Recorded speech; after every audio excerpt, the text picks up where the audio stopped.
Jubilant scenes are unfolding on the streets of Zimbabwe's capital Harare, as protests demanding the resignation of President Robert Mugabe have turned to a celebration of the army's role in ending his grip on power.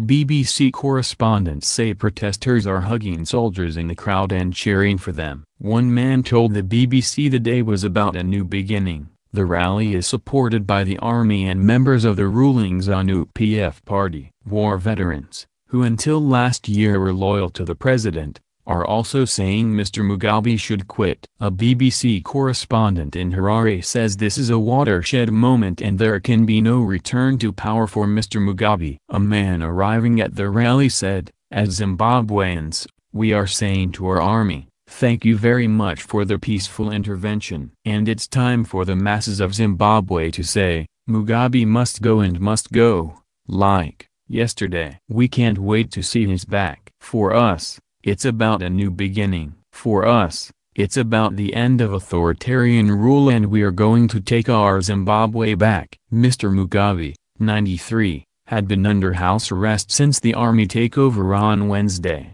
but on Friday he made his first public appearance. He spoke only to open the graduation at a university of which he is chancellor. Grace Mugabe was not present. It had been thought she had left the country, but it emerged on Thursday that she was at home with Mr. Mugabe. The military made its move after a power struggle over the successor for Mr. Mugabe, who has held power for 37 years. He sacked Vice President Emmerson Mnangagwa last week, apparently to pave the way for his wife Grace Mugabe, who is 4 decades younger than him, to take over the presidency instead. The military said it was engaging with Mr. Mugabe and would advise the public on the outcome of talks as soon as possible.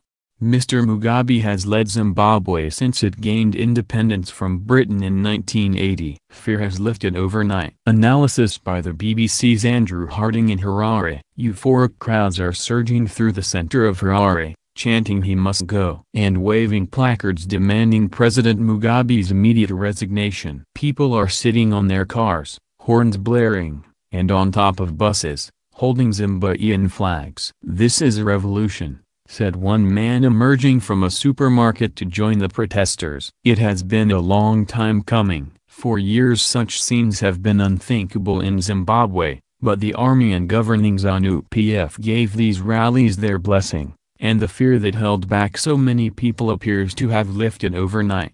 We just want change," said a woman in a long queue outside a bank in the center of Harare. Others spoke of the country's deep economic problems and its soaring unemployment, and hoped that a change of leadership might improve people's lives. "Mugabe and his wife must leave the country," read one placard being waved at a crowded intersection in front of the party's headquarters. The governing party, now ruthlessly purging itself, will be hoping to retain its iron grip on power in Zimbabwe. But today's extraordinary street protests may have unlocked forces that will be hard to control. Who is protesting in Harare? Christopher Mutsvanwa, the leader of the influential War Veterans Association, earlier this week called for a huge turnout at the rally. "We want to restore our pride and tomorrow is the day we can finish the job which the army started. There's no going back about Mugabe. He must leave," he said. Meanwhile, at least 8 out of 10 regional branches of the ZANU-PF party voted on Friday for Mr. Mugabe to resign as president and party secretary.